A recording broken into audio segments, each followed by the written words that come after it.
नमस्कार, NMF news देख रहे हैं आप। मैं हूं आपके साथ अभिषेक पुंडीर।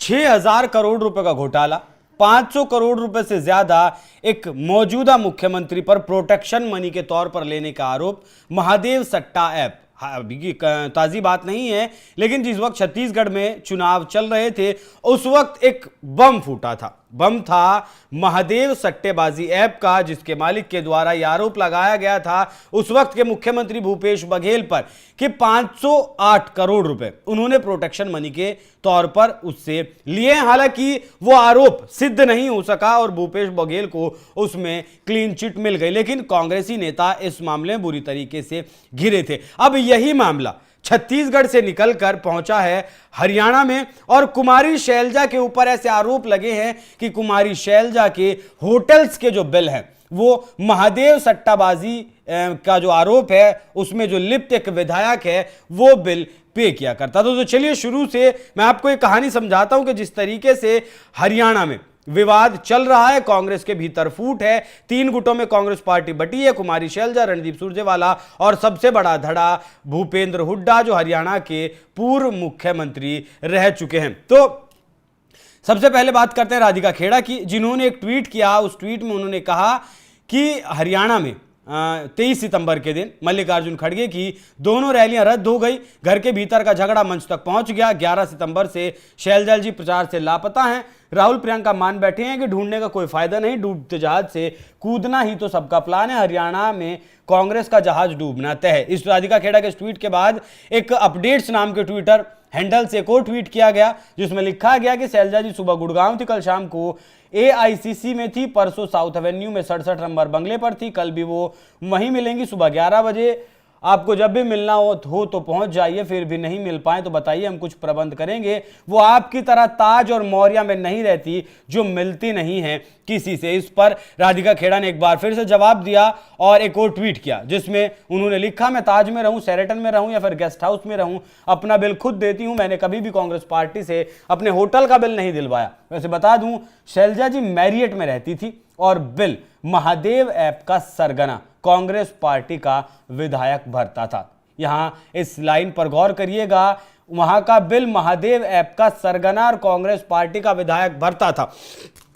अब यहां इस मसले की एक और कहानी समझ लीजिए। राधिका खेड़ा ने यह ट्वीट क्यों किया है, या ऐसा आरोप अक्सर राधिका खेड़ा पर लगता है कि भूपेंद्र हुड्डा के साथ उनके करीबी रिश्ते हैं। हालांकि वो कांग्रेस में लंबे समय तक रही, उसके बाद उनकी वाद विवाद कांग्रेस पार्टी में, छत्तीसगढ़ में चुनाव प्रचार के दौरान किस तरीके से उन्हें कमरे में बंद किया गया, उनके साथ बर्बरता की गई, गाली गलौज किया गया, जिसके बाद राहुल गांधी और प्रियंका गांधी की तरफ से कोई जवाब नहीं आया, जिससे आहत होकर राधिका खेड़ा ने कांग्रेस पार्टी छोड़ने का फैसला लिया, बीजेपी ज्वाइन कर ली। लेकिन इस ट्वीट से कहीं ना कहीं यह सवाल उभरकर सामने आया कि क्या अभी भी कांग्रेस के नेताओं के प्रति राधिका खेड़ा के मन में कहीं ना कहीं कोई सॉफ्ट कॉर्नर नजर आता है, क्योंकि भूपेंद्र हुड्डा की जो छवि है हरियाणा में वो इस वक्त एक भ्रष्टाचारी के तौर पर है। वहां के लोग कहते हैं कि जितनी प्रॉपर्टी हुड्डा परिवार ने बनाई है मुख्यमंत्री रहते हुए, उतनी प्रॉपर्टी हरियाणा में किसी ने नहीं बनाई। दलित विरोधी छवि को भी गढ़ा जा रहा है। जिस तरीके से हुड्डा गुट के एक नेता ने कुमारी शैलजा के ऊपर विवादित टिप्पणी की,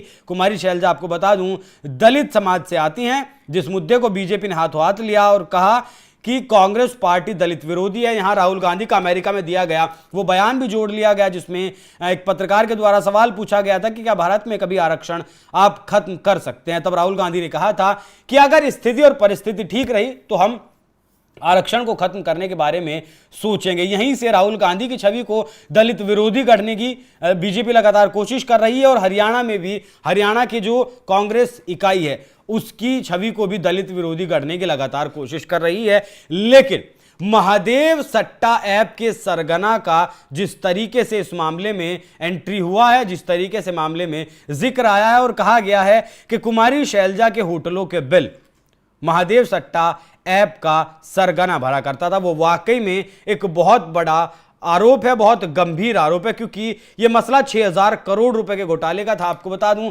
महादेव सट्टा ऐप के जो मालिक हैं वो छत्तीसगढ़ से बिलोंग करते हैं और दुबई में रहकर कई देशों में अपना धंधा चलाते हैं, तकरीबन 2 से 2,500 रुपए महीना की कमाई भी किया करते हैं। और ये 508 करोड़ रुपए की प्रोटेक्शन मनी देने की जो बात सामने आई थी वो पिछले साल सितंबर में आई थी, जब कोविड के दौरान इन लोगों ने अवैध तरीके से सट्टा ऐप बनाकर ये कमाई की थी। हालांकि हम इस बात की पुष्टि नहीं करते कि वाकई में कुमारी शैलजा का संबंध सट्टेबाजों से है या नहीं है, महादेव ऐप की सरगना से है या नहीं, उनके होटलों के बिल वो भरता है या नहीं भरता है। लेकिन राधिका खेड़ा ने ये बेहद ही गंभीर आरोप लगाए हैं, जिसके बाद से क्या कांग्रेस पार्टी बैकफुट पर आएगी? एक और सवाल, और बहुत महत्वपूर्ण सवाल, कि राधिका खेड़ा के बाद क्या बीजेपी 2 गुटों में बटी नजर आ रही? क्योंकि बीजेपी अब कोशिश कर रही है कि दलित वोटों को बांटा जाए हरियाणा में, और कुमारी शैलजा का समर्थन इसीलिए कर रही जिससे दलित वोट बढ़ जाए। 21% दलित वोट